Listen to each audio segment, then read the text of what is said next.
somos Alfredo y Miguel, en este caso yo soy Miguel y él es Alfredo.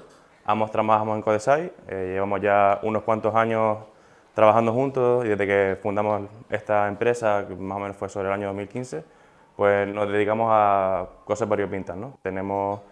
Hacemos desarrollo, intentamos ayudar a empresas con la mejora técnica de sus equipos, hacemos también cosas outsourcing, etc. Y bueno, a día de hoy estamos trabajando en un cliente que es el Mamango, pero tenemos otros compañeros que también están trabajando en otros clientes.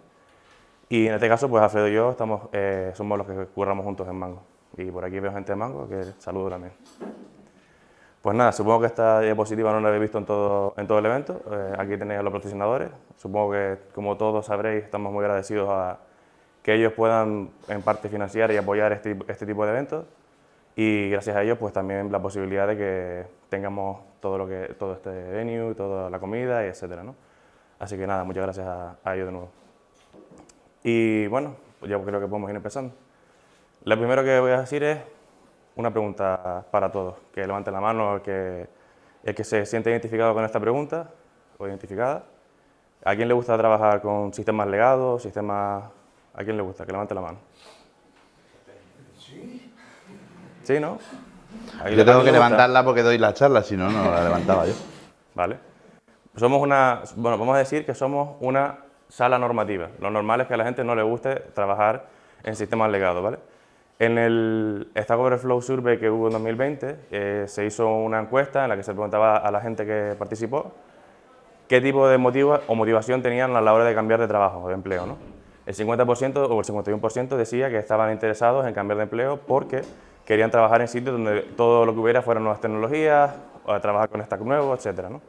El 41% porque querían empezar proyectos desde cero, porque no querían trabajar con sistemas legados, y solo el 14% querían ir a compañías que ya estuvieran establecidas en el mercado, ¿no? La verdad es que no entiendo muy bien los porcentajes, pero yo he puesto lo que son. Eso es lo que estaba en Stack Overflow, así que yo he confiado, pero la verdad es que, como bien dice el nombre, Stack Overflow más o menos encaja, ¿no?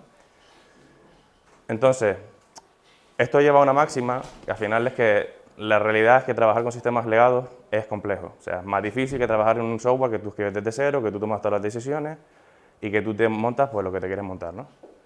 Entonces, claro, esto es un paradigma curioso porque estamos cada vez más en una industria en la que existe cada vez, cada día, cada segundo que pasa, más código que hay que mantener, más código que hay que leer, más código que tenemos que estar trabajando con él en el día a día. Aquí he puesto un par de ejemplos de cantidad de millones de líneas de código que hay en cosas que conocemos todos, ¿no? Un avión con un Boeing que tiene 6 millones de líneas de código, o el Google Chrome, que también tiene 6 millones. Pero vamos, podemos irnos incluso a casos bastante exagerados como el de Facebook, ¿no? Que tiene 62 millones de líneas de código solo en la parte del frontend, ¿vale? Y ya si juntamos todos los servicios de Google, pues llegan cerca de los 2 billones de líneas. Entonces, también aparte de eso, tenemos otra casuística interesante, y es que cada vez existen menos empleos, o están saliendo menos empleos que están asociados a startups que empiezan a escribir código desde cero, o sea, empresas o proyectos en los que el desarrollo son proyectos que empiezan desde cero. De hecho, la curva se ve muy acentuada a principios de los 90, pero luego va descendiendo hasta el año 2008, 2010, que prácticamente no hay nada, y luego ya, pues, sobre el año 2020 más o menos se estabiliza, ¿no? Hasta el día de hoy.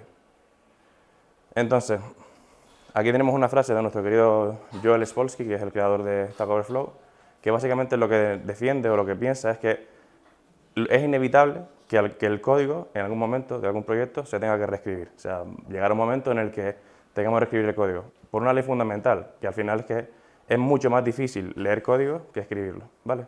Eso es la máxima en la que nos tenemos que quedar hoy.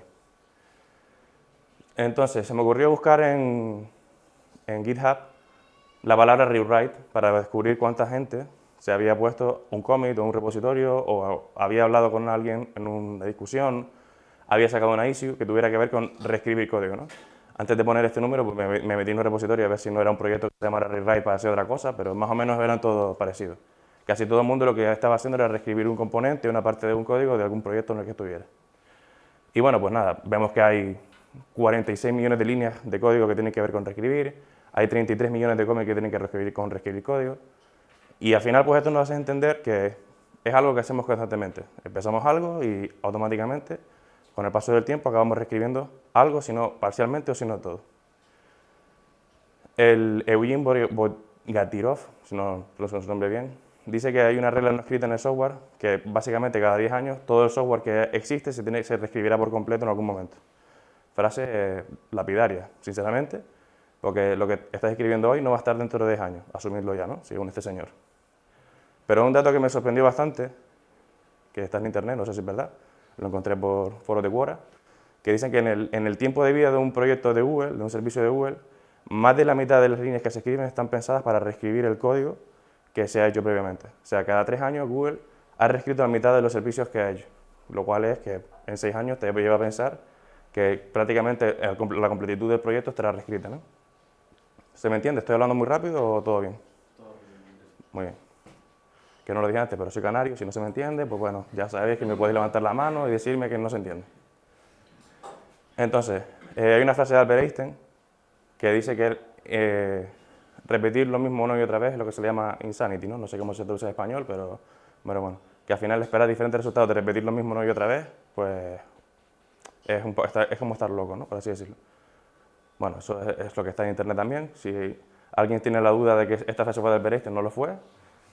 El quote de abajo tampoco lo fue, pero creo que encaja incluso más en lo que se les quería referir. Entonces, ¿qué es lo que estamos proponiendo? Que no reescribamos código. Esa es la máxima que es lo que vamos a salir de aquí hoy. No de lo que hemos venido a hablar en realidad. O sea, hemos venido a hablar de reescribir código o de no reescribirlo, pero con un foco en entender lo que estamos leyendo. Entender lo que estamos haciendo, los proyectos en los que entramos, las decisiones que tomamos tienen que estar asociadas no al coste que nos consume a nosotros como desarrolladores y desarrolladores que estamos en un equipo, el coste por entender la solución o el proyecto o el sistema que ya existe, ¿no? Para ello vamos a enfocarnos, vamos a hacer un pequeño viaje por 4 puntos principales, ¿no? En la que tanto Alfredo como yo nos vamos a dividir la charla. Vamos a empezar en un estado inicial en el que vamos a entender lo que es el dominio, vamos a ir bajando poco a poco para ir viendo los diferentes puntos de abstracción que puede haber a la hora de enfrentarnos a un proyecto, siendo la primera parte lo que sería el dominio del problema en el que estamos trabajando, de la compañía o de la empresa. Luego vamos a bajar a entender cómo podemos aprender de la arquitectura. Luego vamos a hablar de los componentes que están dentro de esa arquitectura y ya por último, pues los detalles internos de los componentes, o sea, el código, ¿vale? Es un viaje un poco largo y vamos a bajar bastante el nivel de abstracción. Así que es una charla, antes de hacer nada, otro disclaimer, es una charla en la que estamos pues todavía trabajando en ella, estamos viendo el enfoque, así que si alguien nos quiere dar feedback en cualquier momento sobre si el viaje le ha parecido bien o le ha parecido mal, también estaremos encantados, ¿vale? Entonces, ¿cómo entendemos el dominio, no? El dominio al final, lo que hablamos principalmente es entender las partes que componen el dominio. ¿Qué es lo que hablamos del dominio? ¿Cómo hablamos del dominio? ¿Qué flujo existe dentro del dominio? ¿Y qué tipo de cosas hacemos dentro de nuestro dominio? Si no podemos hablar de lo que hacemos, no somos capaces de entender después los siguientes pasos que vamos a hacer. Una de las propuestas que es lo que venimos a hablar, y vamos a hacer un repaso de varias ideas que solemos llevar a clientes o como trabajamos en nuestros clientes, son talleres como por ejemplo el de brainstorming que te ayuda a identificar este tipo de cosas, ¿no? Te ayuda a identificar el lenguaje ubicuo del sistema o del compound context, como lo llaman en este caso en Domain Driven Design. Te ayuda a entender los diferentes eventos, te ayuda a entender los diferentes flujos que hay dentro del negocio, tanto de unidades que son más pequeñas, que pueden ser incluso componentes dentro de tal, como lo que sería incluso la organización en completa, ¿vale? En este caso es una herramienta muy útil para cuando tú vienes a un equipo y no tienes pues, ni idea de lo que están haciendo, puedes incluso usarla como herramienta para hacer un onboarding. Montas un brainstorming y la gente se pone a contar lo que piensa que hace la aplicación. Si no la habéis hecho nunca, os sorprenderá que la gente casi nunca sabe lo que está haciendo entre el mismo equipo. Entonces, si alguien se anima a montarlo, se lo pasará bastante bien, la verdad. No venimos a profundizar en cada uno de estos talleres o de estos ejercicios que podemos emplear con el equipo, sino que queremos dar referencias para que podamos entender que el viaje consiste en ir cada vez, no solamente dejándonos llevar por las herramientas básicas que tenemos en nuestro día a día que usamos, ¿no? Que es ponernos a leer documentación, que es ponernos con alguien en lo que nos enseñe lo que están haciendo, sino hay conjunto de herramientas, hay conjunto de prácticas, hay talleres, hay ejercicios que puedes hacer con el equipo que incluso le viene bien al propio equipo porque genera outcomes que te aportan incluso posteriormente los hechos. No solamente durante el ejercicio, sino que también aportan después con el resultado final que te ofrecen, ¿no?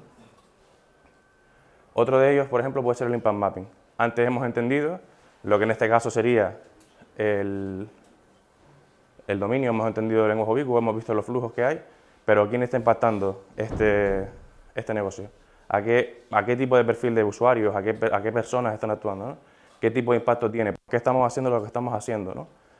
¿Qué es lo que buscamos con nuestro negocio? Y sobre todo, ¿qué cosas es las que hemos hecho para impactar a ese negocio, ¿no? Este tipo de diagramas es muy útil, sobre todo cuando cuando estamos dentro de un equipo y la gente pues está perdida sobre el impacto que tiene con la herramienta que está desarrollando. Lo hemos hecho algunas veces también en algunos equipos y te sorprendería saber que la gente ni siquiera sabe a qué usuarios o a qué tipo de usuarios están enfocados sus productos, ¿no? Y es otro tipo de ejercicio también muy interesante a la hora de ir eliminando de la nebulosa las dudas que puedas tener a la hora de empezar a ir palpando, ¿no? O creando ese concepto, ese dominio, ese entendimiento del dominio del que hablamos. Otro caso que también puede ser muy interesante es el content mapping, que también es un ejercicio muy interesante en el que yo creo que hasta ahora, si no estoy confundido, Alfredo, que es el ejercicio en el que la gente más alucinamos, ¿no? Este ejercicio le planteamos siempre en cursos de DDD que solemos hacer y en la misma empresa el curso, o sea, les planteamos que nos pinten el dibujo del content mapping que ellos creen que tienen, los dividimos en 4 grupos y gente que toda trabaja en la misma empresa y los dibujos que nos presenta cada grupo no tienen absolutamente nada que ver el uno con el otro. Las imágenes mentales que tiene la gente sobre cómo sus sistemas son completamente distintas.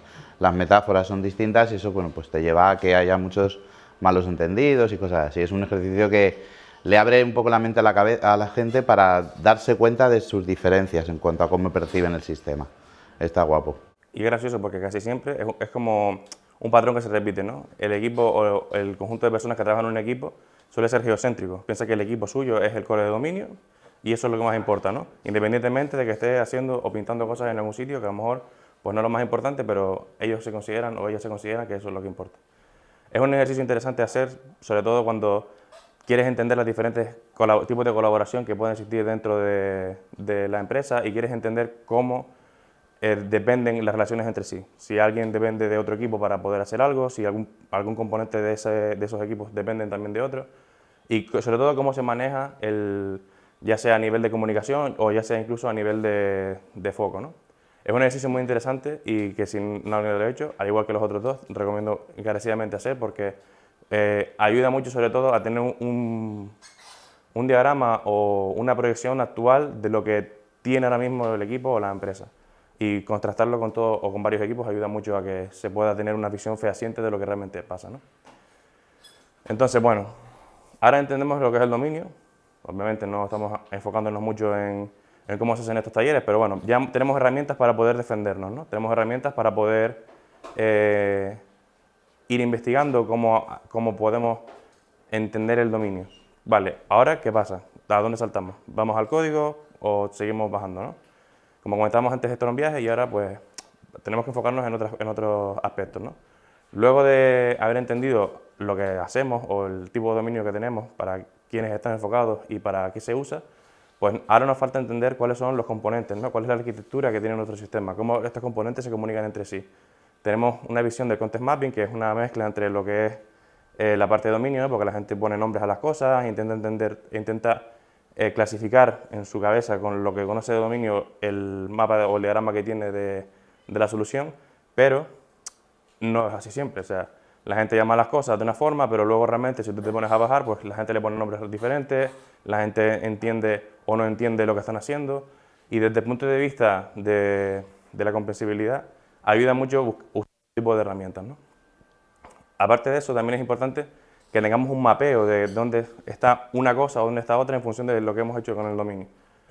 Y sobre todo, y lo último, es que una vez identificado en dónde está la relación entre ese dominio y la solución actual, dónde está el código que le afecta a eso, ¿no? Dónde está el código en el que se llama a ese tipo de funcionalidades o a ese tipo de partes del problema que estamos resolviendo. Creo que me quedé sin batería. Ahora sí. Vale. Ok, entonces la siguiente herramienta que vamos a presentar es la de S4, una de las herramientas que considero que es de las más útiles que podemos usar a la hora de comprender sistemas, que consisten básicamente en una bajada de nivel de abstracción. En el caso concreto de lo que sería el contexto, pues hablamos de lo mismo, ¿no? Entendemos lo que es el dominio, entendemos lo que hacemos, cómo lo hacemos, y luego posteriormente identificamos los containers. Estos containers son aquellas partes del sistema que están ya divididas de forma física, o sea, los equipos, las personas que se encargan de ciertas cosas. ¿Qué tipo de responsabilidades tiene? ¿A quiénes están afectando? ¿Quiénes son los consumidores de estos containers, ¿no? Luego, a partir de ese análisis, pues somos capaces de identificar cuáles son los componentes dentro de esos containers, cuáles son las relaciones entre ellos, ¿no? Cuál es la cosa concreta que tenemos en cada uno de estos containers, cuáles son las soluciones tecnológicas, cuáles son los diferentes, vamos incluso a bajar ya a nivel, los servicios que se comunican entre sí, ¿no? Y ya posteriormente y por último tenemos el código, ¿no? Dentro de cada uno de estos pasos conlleva obviamente un entendimiento, un ejercicio que consiste en que vayamos relacionando cada uno de estos pasos del diagrama con el anterior. Y esto vaya siendo un mapa que sería un slice vertical, ¿no? En el que podríamos hablar de lo que sería el contexto del dominio, lo que sería las unidades que se encargan de ese contexto, cuáles son los diferentes componentes que existen, incluso podamos bajar y entender incluso el código, ¿no? Hasta cuál es el código que está relacionado con ese componente, con ese contenedor y con el contexto que estamos hablando. Es un ejercicio muy interesante porque al ir rompiendo cada una de las barreras de abstracción que tenemos en el camino, somos capaces de ir asociando mejor las ideas que tenemos y podemos tener slices de esa información y usarla como documentación a la hora de poder idear qué hacer con el código, qué no hacer, cómo evolucionarlo, cómo no evolucionarlo. Pero al final recordar que de lo que va todo esto es que cómo entendemos nuestros sistemas, ¿no? O sea, cada uno de estos pasos está fundamentado en prácticas que podemos ir haciendo, que de hecho vimos antes, ¿no? Y que seguiremos viendo, que están asociadas a cada uno de los elementos que encontramos en el sistema. Una pregunta. ¿Este ejercicio lo hacéis como para todo el codebase de la empresa o solo para cuando queréis atacar cierta parte del código que queréis cambiar? Y otra pregunta sería, ¿lo hacéis una vez o la empresa mantiene esa documentación a lo largo del tiempo y como diverge el cambio de código con esta documentación? Generalmente es imposible mantener al día nada que tenga que ver con la documentación. Nosotros solemos usar la excusa de que estamos llegando al equipo para que durante los procesos de onboarding crear toda esta documentación, todos estos diagramas, etc. Luego, a partir de eso, si viene otra persona dentro del equipo, esta documentación se revisa, este tipo ¿cómo se dice?, de ejercicios se pueden volver incluso a repetir y ya la gente incluso tiene más experiencia a la hora de hacerlo. Normalmente lo que nos pasa, y es lo que hemos hecho siempre, este tipo de ejercicios es muy útil sobre todo cuando en nuestro caso dejamos los equipos. O sea, nos vamos de un equipo y hemos preparado diagramas C4 que explican soluciones, pero de componentes concretos. Es decir, no hacemos slices de todo el code base porque es muy difícil y al final, pues depende de lo grande que sea la organización, pues no es asumible. De todas formas, tengo entendido que C4 Model no es solamente el diagrama que estamos viendo, sino que es todo. No, por supuesto. No, son muchas más cosas. Esto es el overview para que... Es un poco dar los punteros de las cosas que hacemos. No vamos a entrar en profundidad porque es imposible. Pero bueno, es eso... O sea, lo estaba preguntando porque la pregunta que hacía que no necesitas hacer el modelo de toda la empresa de primera, tú a lo mejor hacerlo de un equipo y luego cualquier empresa puede adherirse y decir, pues este componente que hizo otro equipo tiene esta relación con la mía también y vas haciendo que crezca el modelo, ¿no? Es lo que decía, al final lo que solemos hacer son slices verticales y normalmente suelen estar orientadas a eso, a contenedores o incluso a componentes dentro de lo que es la organización. Hay partes que tienen que ver con que tú, cuando llegas a un equipo, intentas promover una dinámica, pero no puedes promover una dinámica para una organización, la propones para el equipo. Y esperas que por osmosis, pues el resto de equipos que hay en la empresa, pues también se vean involucrados en este tipo de herramientas y decidan, o sea, de manera consciente, el emplearlas porque han visto que es útil o porque les sirve para documentar algo o les sirve para poder modelar cómo tienen el sistema, ¿no? La realidad es esa, que no es tan fácil. O sea, ¿sería lo bueno documentarlo todo? Pues probablemente tampoco. O sea, hay tipos de negocios o partes del dominio que son de soporte que a lo mejor tampoco tiene tanto sentido invertir en esto. Pero en las cosas que sí que son realmente importantes, como son tu core domain, por ejemplo, pues yo sí que creo que esto tiene mucho sentido invertir en ellos, sobre todo si realmente el equipo tiene carencias a la hora de entender su propio sistema y asociar dónde están las cosas dentro del propio sistema. Pero vamos. Efectivamente, o sea, al final no, o sea, si nos vamos a irnos a cada uno de los detalles de cómo hacer este tipo de ejercicios, no acabamos. Entonces, lo único que comentaba Alfredo ahora es que queremos dar punteros para que la gente que estamos aquí todos pues podamos tener esta referencia. Incluso hay cosas que, bueno, que ahora justo que viene ahora no lo hemos usado todavía, lo venimos a proponer, o sea, era como una propuesta para que lo conocierais porque lo descubrimos en la de Euro y que es muy interesante a la hora también de plantear negocio, ¿no? O sea, a la hora de entender el negocio, cómo estamos en nuestra organización. El diagrama, bueno, en este caso es el Worldly Map, no es una técnica exclusiva de lo que sería el mundo de desarrollo de software, sino que es una herramienta que se usa en otros entornos y que Agile pues ha absorbido también y que la ha traído dentro de nuestro sector. Es una herramienta muy interesante porque enfoca desde todos los puntos de vista, que también enfoca el Context Mapping, pero también habla, Context Mapping, el C4, pero también habla de a quién impacta, ¿no? Entonces, quiénes impacta, cómo impactan, e incluso también habla de la relación del valor que tiene la empresa con las funcionalidades que se desarrollan. Porque se entienda un poco, porque es un poco complicado de entender este diagrama, suponiendo que tenemos una organización en la que nos dedicamos a venta de tickets o a montar eventos, ¿no? Como en el caso de, puede ser Eventbrite o Ticket en su día, suponiendo que tenemos a los dos perfiles que están asociados a, bueno, que están asociados al negocio, por así decirlo, a partir de ahí tenemos un conjunto de funcionalidades. Cuanto más a la izquierda esté la funcionalidad dentro de este diagrama, más importante es para el valor que tiene el negocio. Y hasta este punto se convierte en soporte, ¿no? Esto quiere decir que estas herramientas de aquí, al final, pues son commodities más que realmente ser core del dominio. Estas 4 de aquí serían las principales que le dan valor a la empresa, ¿vale? Con el tiempo, porque esto es una evolución de cómo evoluciona nuestro producto, nuestro desarrollo, en el tiempo, pues vamos viendo que van apareciendo cosas que tienen que ver más con el trato de usuarios o con comunicarte mejor, tal, pero no tiene que ver con realmente lo que la empresa, por lo que es valiosa, por lo que la empresa es útil, ¿no? Luego también hacen un mapeo, lo que es la parte estratégica, con el diseño del problema, con el análisis y descubrimiento del problema, y pues también habla sobre a qué módulos afecta, a qué partes concretas del sistema afecta, e incluso a aquellas cosas que tienen que ver con el propio, o sea, con propios incluso mecanismos físicos que usamos, ¿vale? Es muy interesante porque cuanto más arriba, más afecta al usuario, y cuanto menos abajo, más lejos está el palpable, ¿no? a quienes realmente impacta. Es muy interesante porque mapea en todos los aspectos, tanto lo que sería la parte que tiene que ver con los usuarios impactados, con las funcionalidades, con la parte que tiene que ver con el mapeo concreto de qué hace esto, que funciona o no funciona, lo que sería el producto, con las cosas que el producto usa para poder funcionar e incluso con la parte física en donde está, ¿vale? Es muy interesante porque te plantea pues, retos a la hora de cuando estos mapas no te cuadran mucho porque hace complejidades y demás, te ayuda a desambiguar, por así decirlo, ¿vale? También es interesante porque esta leyenda que tenemos aquí pues, te ayuda mucho a saber qué te pertenece, qué no te pertenece, qué es tu core domain, qué es soporte o qué son cosas genéricas, ¿vale?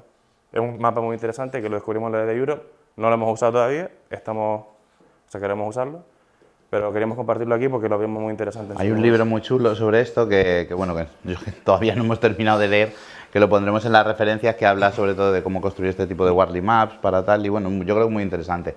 El hecho de saber si el producto es parte de nuestro core, es algo que si está en la parte de commodity a lo mejor no lo desarrollamos nosotros, lo compramos por ahí, si está en producto igual, entonces nos sirve un poco para tener en la misma vista lo que...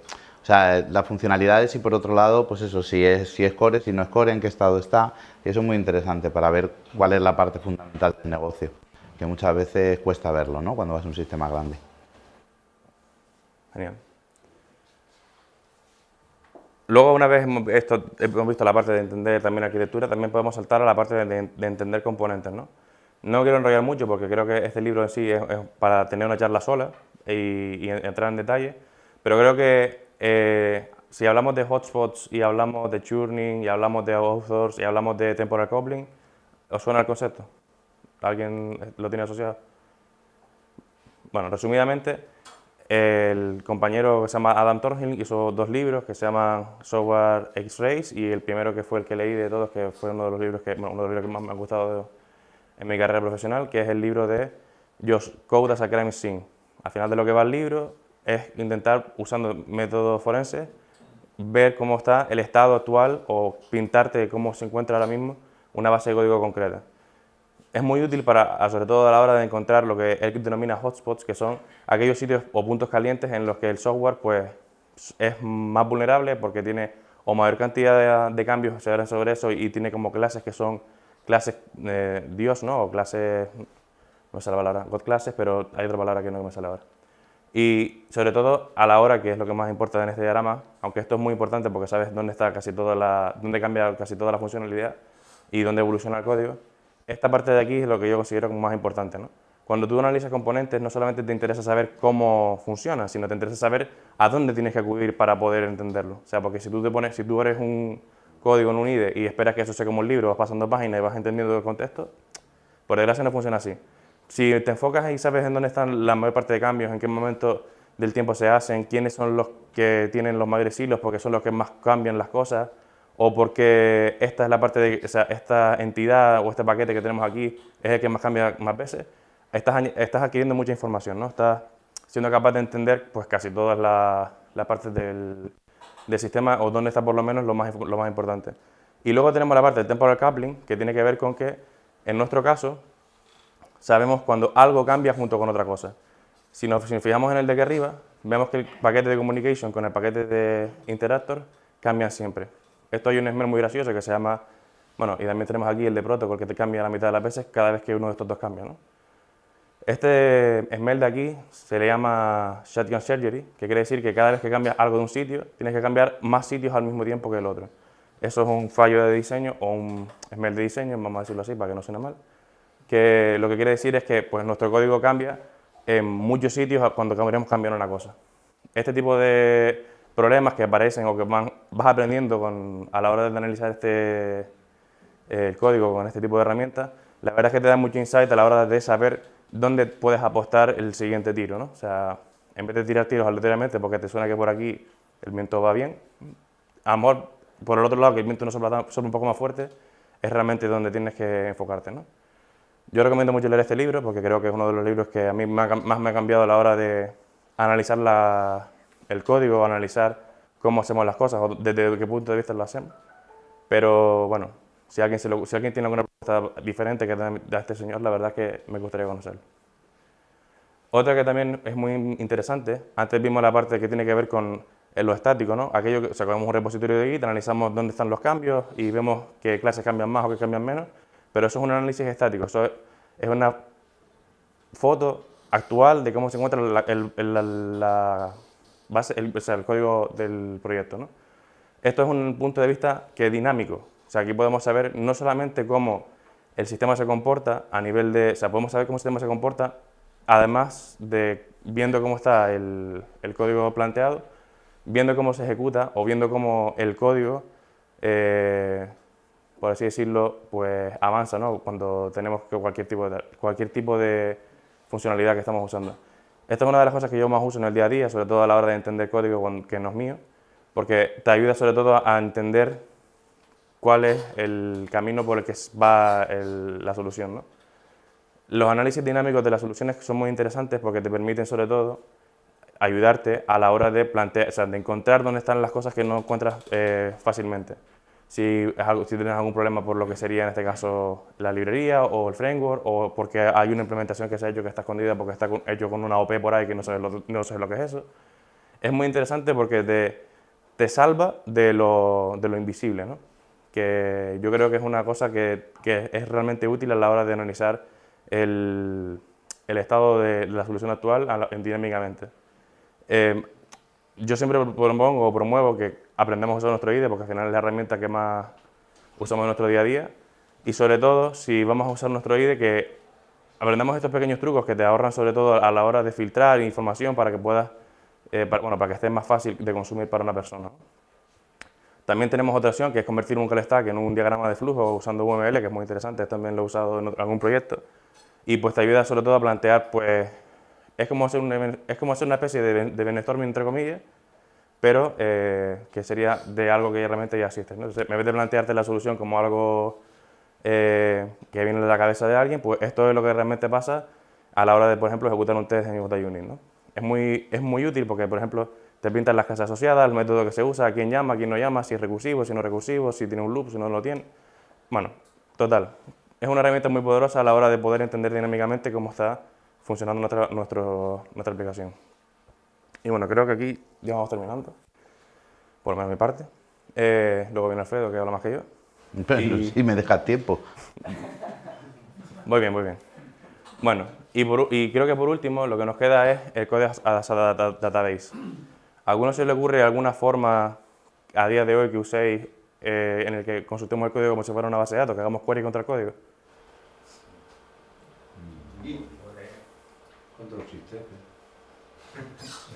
No está mal. Finding files. El IDE es una Un base de datos clásico. de código. No sé si alguno se había parado a pensarlo alguna vez. En un find usage, por ejemplo, es una query en la que básicamente está filtrando por quién usa una variable, quién usa un método, o quién está usando una clase, etc., ¿no? El IDE, a día de hoy, es la herramienta que más nos apoya a la hora de encontrar cosas, a la hora de identificar cosas, a la hora de encontrar los flujos o de no encontrarlos, a la hora de pintar incluso las relaciones en nuestros diagramas de clase, a la hora de encontrar qué cosas se usan o no se usan. El IDE sabe de todo. Y al final, aunque esto es una cosa que todavía estamos en un estado muy primigenio, porque vimos una charla de Rafa Luque que habla sobre precisamente esta técnica, la hemos compartido al final de la charla para que la podáis ver. En Smalltalk esto se hacía muchísimo antes. O sea, nosotros hemos, como siempre, pues, olvidado nuestras raíces y estamos reinventando la rueda, y luego 20 años más tarde nos damos cuenta de que eso ya existía. Y un poco lo que venía a aclarar aquí es que hay cosas o que damos por hechas y que no explotamos porque lo asumimos como una herramienta, pero no entendemos que también pueden haber dentro de esa propia herramienta otro tipo de usos, ¿no?, para poder usarla como IDE. Y en este caso, para mí, el IDE es el ejemplo perfecto de esto. El IDE es una herramienta que podemos utilizar, que funciona como base de datos, pero también te puede funcionar para analizar tu flujo, también te puede valer para compilar tu código donde están los problemas y demás.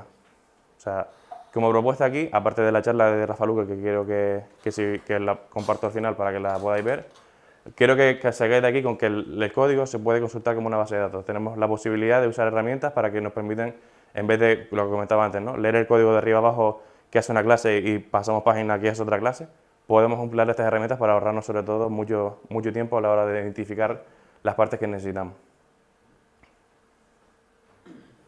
Bueno, en resumen, con eso tu idea. Cada vez tengo más calor, estoy asándome. Bueno, ya por último, por fin, podemos bajar al código, ¿no? Ya por fin podemos entenderlo, por fin Alfredo le dejo hablar, que hoy parezco Alfredo. Pero bueno, por último... Nunca más empiezo el último. Claro. No, porque no pensaba Vamos, dale. Por Vamos. último, Vamos, no molesto más. Canario, por Dios. Antes de zambullirnos en el tema, quiero que tengamos 3 preguntas. A día de hoy, ¿cuáles son las heurísticas que usamos conscientemente a la hora de leer código? ¿Cuáles son las herramientas que usamos para poder leer mejor el código? ¿Vale? Una cosa es la heurística, ¿no?, que es lo que nosotros en nuestra cabeza, o sea, los diferentes tipos de caminos que usamos en nuestra cabeza, y otra cosa es el toolbox, ¿no?, qué herramientas usamos. Y sobre todo, y la última pregunta, ya Alfredo te dejo a ti, ¿conocemos formas de aprender a leer mejor código?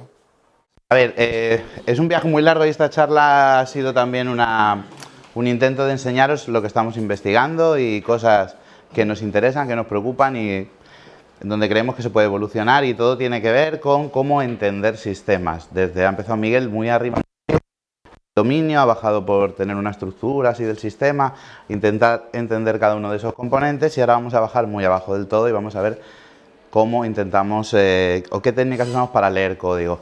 Seguro que todos sabéis lo que es Solid, ¿verdad? No, de oídas, por lo menos, no lo han contado. Grasp, o a lo mejor conocéis patrones de diseño, ¿no?, los del Gof o tal, o Pascual. Todas esas cosas tienen algo en común. ¿Qué tienen en común? Son técnicas pensadas para escribir código, todas. Pues una cosa que a mí me lleva un tiempo preocupando es que a mí me gustaría tener una serie de técnicas para leer código, porque de eso no tenemos mucho.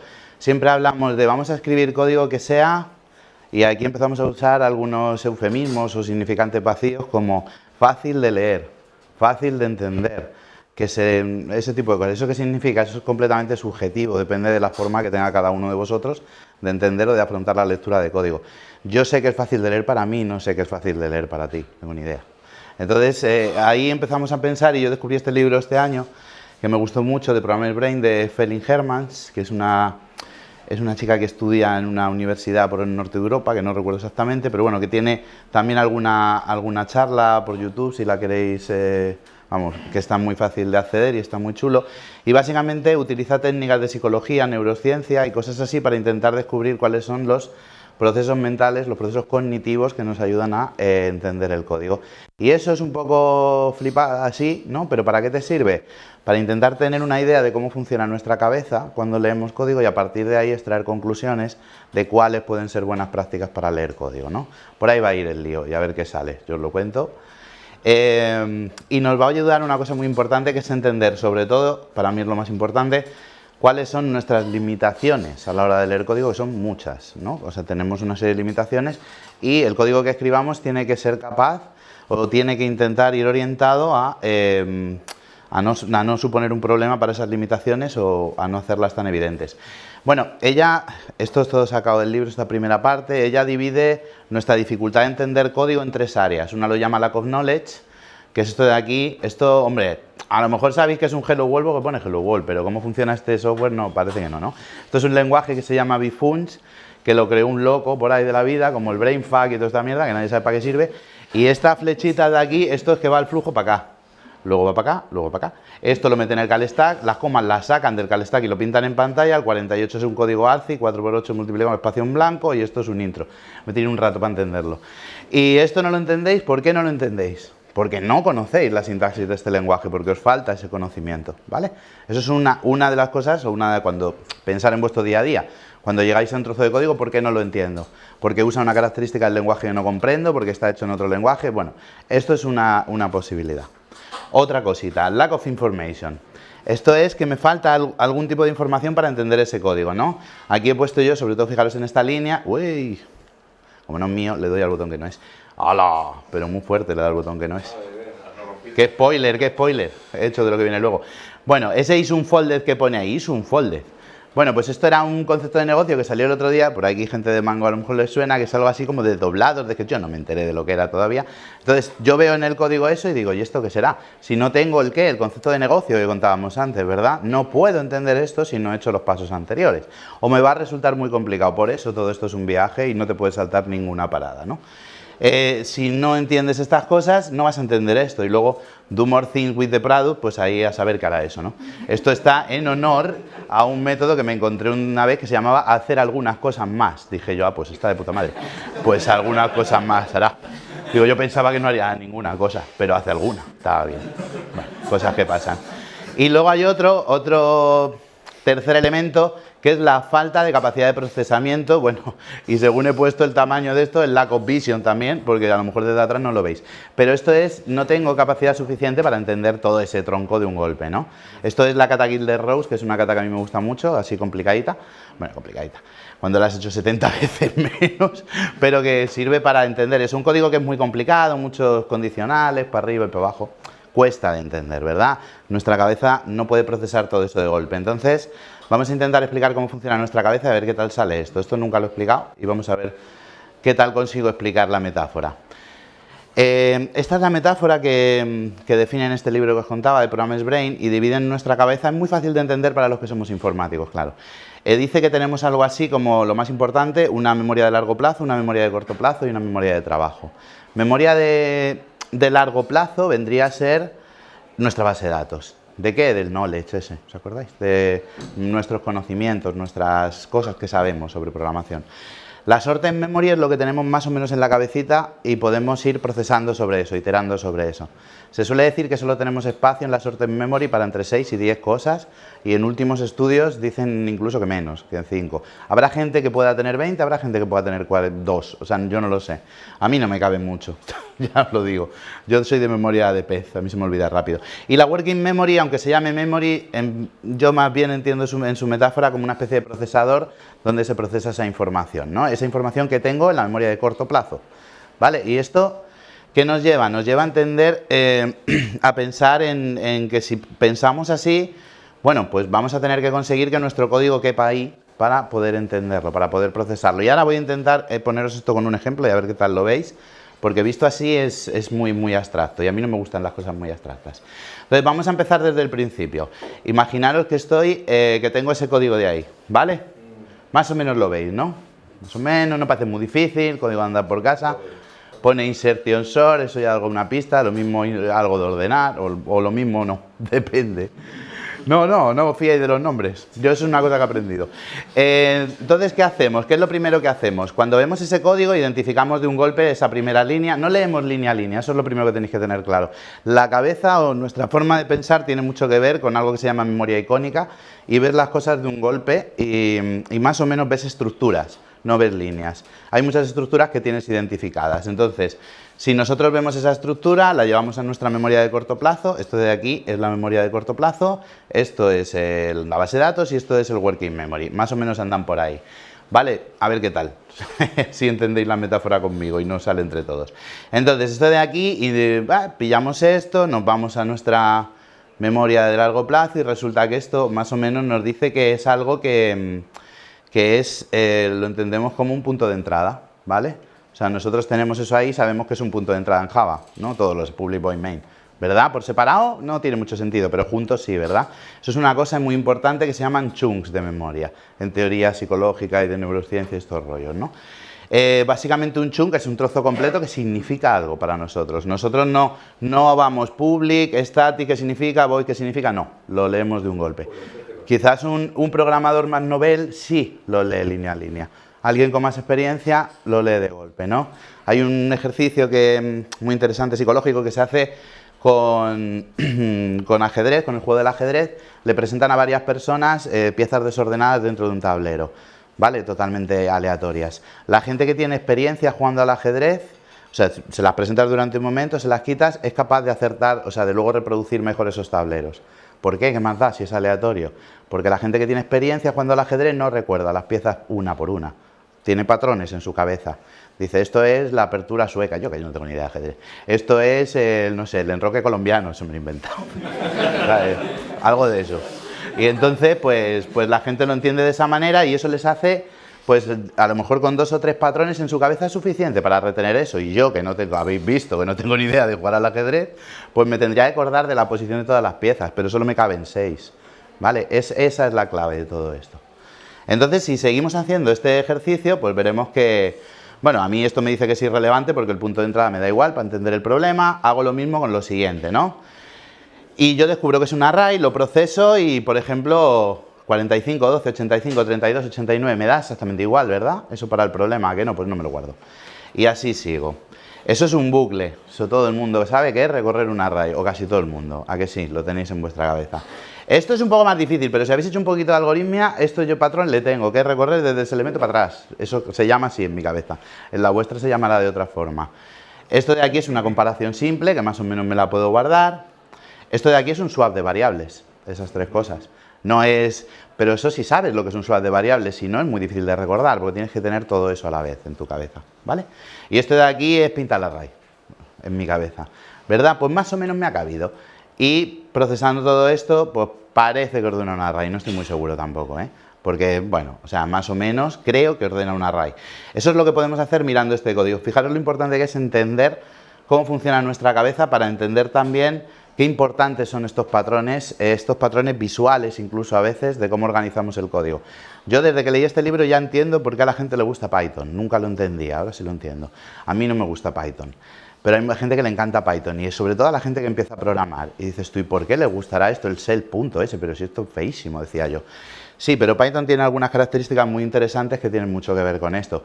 El lenguaje te obliga a tener una estructura determinada, que si no, no funciona. Las formas de hacer las cosas son siempre muy similares, ¿no? Si vais a un foro y preguntáis cómo se hace esto, alguien responderá, esta es la forma pitónica de hacerlo. A mí me pone de los nervios cuando dicen eso, pero eso lo que significa es que todos lo hacen igual. Entonces, cuando leen el código, tienen que pasar muchos menos ciclos en su cabeza de procesado para entender las cosas, porque esa estructura encaja con algo que tienen en la cabeza, ¿vale? Eso a mí me parece una idea súper chula y entonces dije, pues lo mismo por esto les gusta Python. Quizás a gente con más experiencia o que ha pasado por más lenguajes y conoce más estructuras, tampoco Python le resulta mucho más familiar que Java o que C#, porque no sé qué, ¿no? Entonces, no sé, me parece una idea muy interesante. Yo lo dejo ahí porque esto está en mi cabeza en proceso de investigación todavía, pero yo creo que estas conferencias de Crafter son para esto, ¿no? Para intentar poner estas cosas en común entre todos. Entonces, a partir de esto, a mí se me ocurren varias prácticas para ayudarnos a mejorar cómo leemos código, ¿vale? El solid de la lectura del código. Luego, si encontramos un acrónimo, nos forramos todos. Entonces, la primera que yo hago constantemente es esta, que es eliminar las distracciones del código.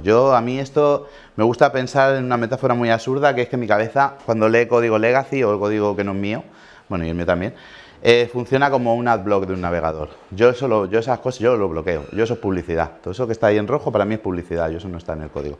Y lo voy bloqueando y digo, ¿esto qué es? El try catch para otro día. TMP, digo, los comentarios hace muchos años que dije, no, mienten más que hablan, y ya no los leo. System of Printline, digo, más da. Todas esas cosas las quito y al final me queda esto, ¿vale? Esto es una cosa que cuando tienes la experiencia suficiente lo puedes hacer de manera interna. Y cuando no, pues hazlo externo, borra el código. Si tu objetivo es entender el código, no te preocupes, borra todo lo que sobre. No pasa nada, no hagas commit luego y ya está, ¿no? No lo subas por si acaso, no lo vas a romper. Pero a ver si dice, pues me recomendaron en una charla a la Crafter que borrase y os volvéis locos el lunes. No, tampoco. Eso es Alfredo ese que está loco de Codesign. No, relax.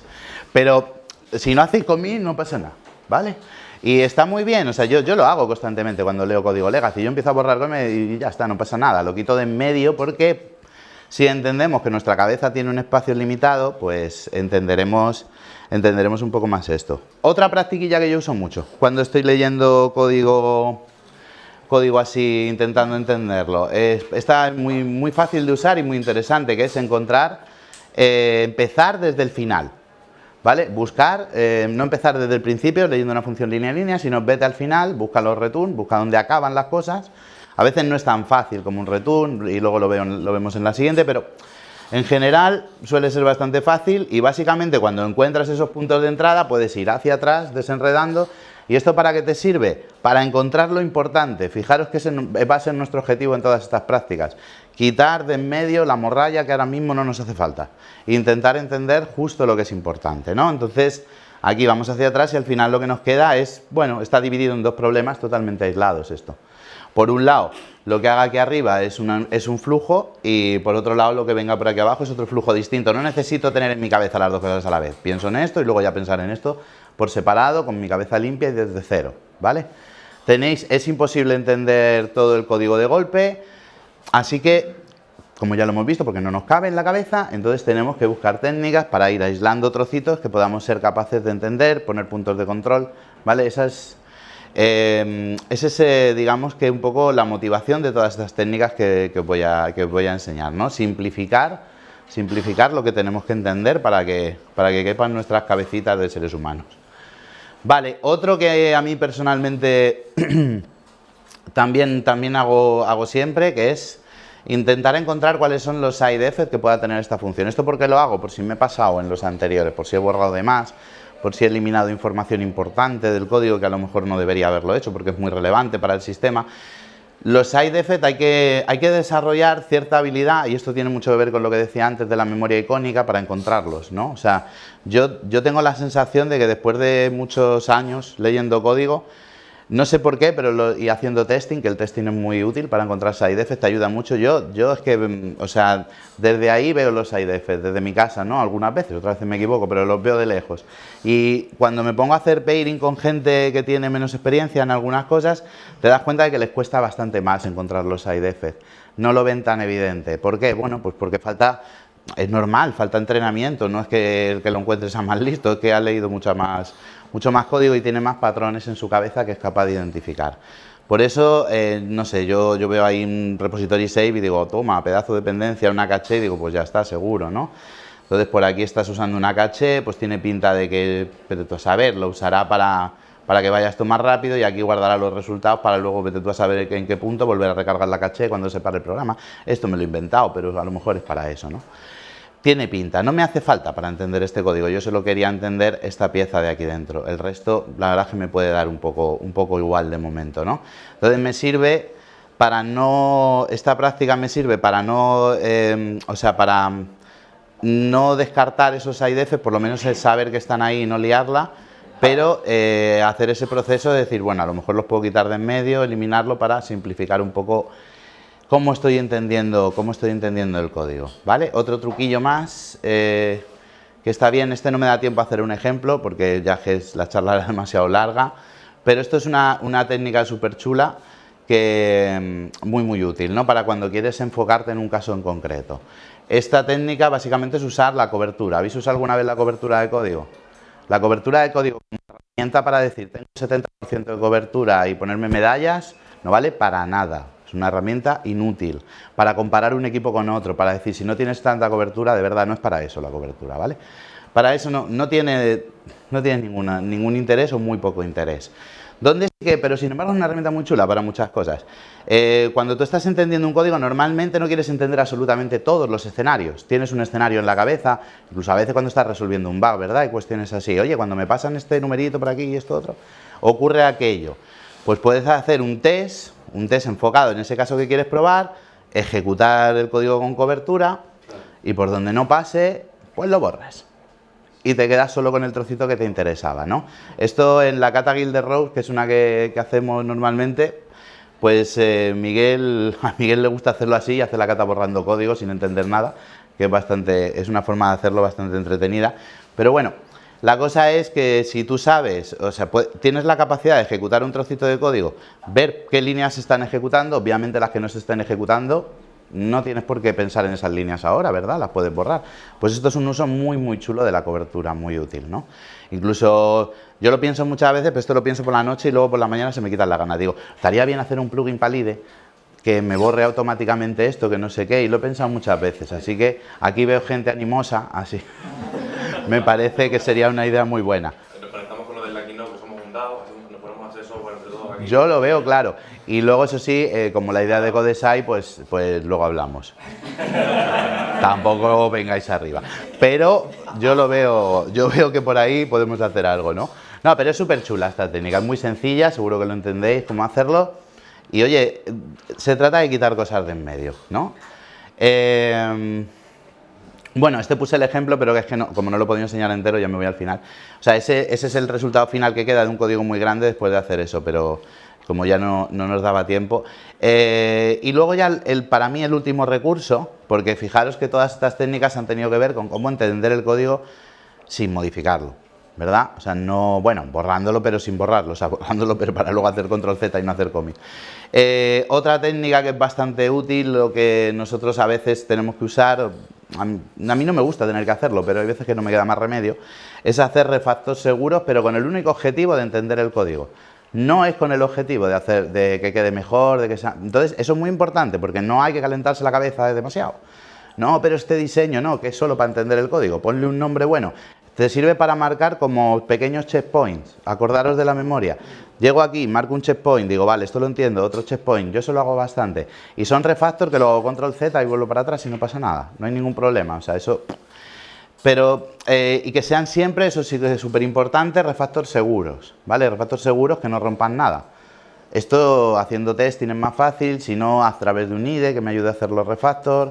Si, hombre, si trabajáis en algún entorno donde no hay IDEs que tengan refactor potentes, pues bueno, pues lo podéis hacer manualmente, pero yo esto recomiendo hacerlo siempre con algo automático, que sea seguro, ¿vale? Porque mi proceso, mi única idea era entender el código, no estoy realmente refactorizándolo. Solo hago esto para conseguir simplificarlo y entenderlo, ¿vale? Entonces pensar que es algo que puedo echar hacia atrás en cualquier momento y que no me tengo que poner de acuerdo con todo el equipo, de si hago herencia o no hago herencia. No, de verdad, o sea, es para entenderlo. Esa es la idea. Y bueno, ¿esto para qué me sirve? Para crear espacio en la memoria de corto plazo, ¿no? Y así ya como conclusiones de todo este tinglao, porque ya no nos da tiempo a más, mi objetivo es que os quedéis con esto en la cabeza y a lo mejor os sirve de algo pensar o enfocar. Cuando leáis código la próxima vez, intentar tener este modelo en la cabeza y si os ha resultado interesante, os recomiendo muchísimo que os leáis el libro que os ponía antes, ¿vale? Porque no hay espacio para contar aquí todo. Y yo creo que es muy chulo y nos puede dar una manera diferente de enfocar cómo leemos código. Conclusiones así fundamentales. Tenemos que trabajar los desarrolladores a muchos niveles de abstracción diferentes al mismo tiempo. Desde el dominio hasta la arquitectura, hasta los componentes, hasta el código. Para mí, en mi experiencia profesional, una de las cosas que más marca o que más determina eso que por ahí llaman, que a mí no me gusta mucho la palabra, el seniority, es la capacidad de pensar en diferentes niveles de abstracción al mismo tiempo. Sin esa capacidad, el que se enfoca mucho en un nivel, el que solo sabe pintar cajas, tampoco nos sirve. El que solo sabe programar código y no es capaz de entender el dominio, tampoco se quedará siempre en ese nicho. Para tener una visión de verdad del sistema, tienes que ser capaz de moverte entre esos niveles de abstracción con cierta libertad, ¿vale? Entender cuál es el proceso mental cuando leemos código y apoyarnos en ese conocimiento para mejorar nuestras prácticas de leer código. Yo las que he puesto son las que uso yo. No quiero decir que sean las mejores. Vosotros intentar descubrir las vuestras o a ver si entre todos se nos van ocurriendo cosas. Y sobre todo, pues eso, intentar usar todas estas prácticas para hacer que el sistema y el código quepan en nuestras pequeñas cabecitas donde no hay espacio para muchas cosas, ¿vale? Entonces tenemos que conseguir hacer cosas sencillas, ¿no? Ese es un poco el objetivo fundamental de todo esto. Y nada, chicos, hasta aquí. Bueno, luego os dejamos aquí un montón de referencias, aquí para que os entretengáis un rato, ¿vale? Las 3 de abajo son mías, que no tienen enlace, pues un vago y se me olvidó ponerlos. Por eso están... Pero si copiáis esa línea en Google os sale, ¿a qué sabéis? Pues eso. Ah, no, pues yo no sé. O sea, pues más o menos, ¿no? Pues nada, chicos, esto es un poco todo y no sé, Miguel, si tú quieres añadir alguna conclusión o cosa o algo. Bueno, había una conclusión que fue con la que empezamos, no sé si salió. Déjalo ya, yo total. Esto para irnos. Esto es un dibujo, vamos a contarlo. Esto es un dibujo que le gustaba a Miguel, pero no sabía dónde meterlo en la charla. Pero le gustaba el dibujo, entonces lo hemos metido al final y cada uno que si diga algún día se le ocurre alguna charla meterlo, que me avisen, por favor. Es una cosa que le gustaría mucho, o sea, apadrinar un Miguel. Bueno, muchas gracias a todos.